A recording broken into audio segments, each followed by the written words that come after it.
وَلَنَبْلُوَنَّكُمْ بِشَيْءٍ مِّنَ الْخَوْفِ وَالْجُوعِ وَنَقْصٍ مِّنَ الْأَمْوَالِ وَالْأَنفُسِ وَالثَّمَرَاتِ وَبَشِّرِ الصَّابِرِينَ۔ فرمایا میں ضرور تمہیں آزماؤں گا، میں ضرور تمہیں آزماؤں گا، خوف دے کر، جانوں مالوں پھلوں کی کمی دے کر، اور اگر تم نے صبر کیا تو میرے محبوب انہیں جنت کی اور میری رحمت کی خوشخبری سنا دیجئے۔ اگر کوئی نیک بیمار پڑ جائے تو اس کی اللہ آزمائش فرما رہا ہوتا ہے، اس کی اللہ آزمائش کرتا ہے، اللہ تبارک و تعالیٰ اس پر فضل فرماتا ہے، اس کی آزمائش کرتا ہے۔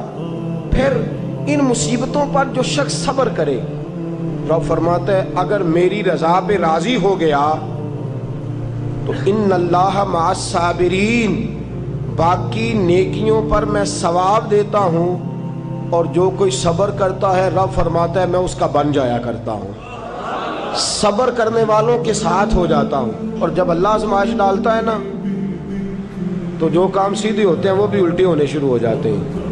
جب خدا کی طرف سے وَلَنَبْلُوَنَّكُمْ بِشَيْءٍ مِّنَ الْخَوْفِ وَالْجُوعِ وَنَقْصٍ مِّنَ الْأَمْوَالِ وَالْأَنفُسِ وَالثَّمَرَاتِ، جب اللہ کی طرف سے آزمائش آتی ہے، جب انسان پر اللہ کی طرف سے کوئی چیز نازل ہوتی ہے، آپ سونے کو ہاتھ رکھتے ہیں تو مٹی ہو جاتی ہے، آپ کسی طرف بھی، بہت سے دوست آ کے کہتے ہیں جی قدم آگے اٹھاتا ہوں جاتا پیچھے ہے، کیا کروں؟ تو میں اکثر عرض کرتا ہوں کہ تھوڑے دن قدم اٹھانا ہی چھوڑ دیں۔ کیا کریں؟ بیٹھ کے اللہ اللہ کریں، صبر کریں، دعا کریں۔ کچھ وقت انسان پر ایسا ہوتا ہے، تِلْكَ الْأَيَّامُ نُدَاوِلُهَا بَيْنَ النَّاسِ، جو اللہ نے انسان کے دن بدل کے رکھنے ہوتے ہیں، کچھ وقت ایسا ہو، پھر ایک وقت آتا ہے کہ وہی انسان مٹی میں ہاتھ رکھتا ہے تو اللہ اسے سونا بنا دیتا ہے۔ رب آزمائش کرتا ہے، رب آزماتا ہے۔ جو لوگ مصیبتوں پر صبر کرتے ہیں، جو لوگ مصیبتوں پر صبر کرتے ہیں، سید عالم نور مجسم شفیع معظم صلی اللہ تعالی علیہ وسلم نے فرمایا، رب فرماتا ہے ایک بندہ اللہ کی بارگاہ میں کھڑا ہوا، قیامت کا دن ہے، فرشتے نامہ اعمال کھولنے لگے۔ اللہ نے فرمایا فرشتوں تمہیں پتہ ہے میں نے اسے دنیا میں بڑے دکھ دیے تھے، اس پر بڑی آزمائشیں آئی تھیں، اس نے زندگی بڑی تکلیف میں گزاری تھی، تمہیں خبر ہے؟ یا اللہ ہم جانتے ہیں، بڑا صابر ہے، بڑا صابر ہے، اس نے صبر کے ساتھ وقت گزارا، صبر کے ساتھ اپنے اوقات کو طے کیا۔ رب فرماتا ہے جو اتنا صبر کرے میں اس کا نامہ اعمال ٹٹولوں، اس کا نامہ اعمال کھولتے ہوئے مجھے شرم آ رہی ہے، سارا کچھ لپیٹ دو اور بغیر حساب کتاب اسے جنت میں داخل کر دو۔ یہ صبر کرنے والا ہے، یہ صبر کرنے والا ہے۔ بڑی خوبصورت حدیث، بڑی، بخاری شریف میں موجود ہے۔ بخاری شریف کی یہ حدیث ایسی ہے جسے میں جب بھی پڑھتا ہوں میں چوم لیتا ہوں۔ حدیث کیا ہے؟ رسول کریم صلی اللہ تعالی علیہ وسلم نے فرمایا، رب فرماتا ہے ایک بندہ ہے، اس کو میں نے آنکھیں نہیں دی، اس کو میں نے آنکھیں نہیں دی، اندھا ہے، پیدائشی اندھا ہے یا بعد میں کسی وجہ سے ہو گیا، اس کے پاس آنکھیں نہیں، لیکن اس نے زندگی بھر صبر کیا، اس نے زندگی بھر صبر کیا۔ صبح قیامت وہ کھڑا ہوا تو رب کریم نے فرشتوں سے فرمایا، فرشتوں اس کو میں نے آنکھیں نہیں دی، بیچارہ نہ بیٹی دیکھ سکا نہ بیٹا، نہ باپ دیکھ سکا نہ ماں، یہ کوئی دنیا کا نظارہ نہیں کر سکا، تم بتاؤ اس کا اجر کیا ہے؟ فرشتے کہتے ہیں مولا جنت کا اعلیٰ درجہ دے دے، اللہ اسے بے حساب بخش دے۔ رب فرماتے اس نے ساری زندگی بغیر آنکھوں کے صبر کیا ہے، اسے صرف جنت نہیں ملے گی بلکہ آج اسے اس کا رب اپنا دیدار بھی کرائے گا۔ فرمایا قیامت میں لوگ جنت کے نظارے کریں گے اور یہ اللہ کا دیدار کرے گا، اس کو رب کریم کے جلوے دکھائے جائیں گے، اس لیے کہ یہ صابر رہا۔ اور میرے اعلیٰ حضرت فاضل بریلوی رحمۃ اللہ علیہ فرماتے ہیں جو صابر ہوتا ہے نا، توجہ ہے آپ کی، میری بات کی سمجھ آ رہی ہے؟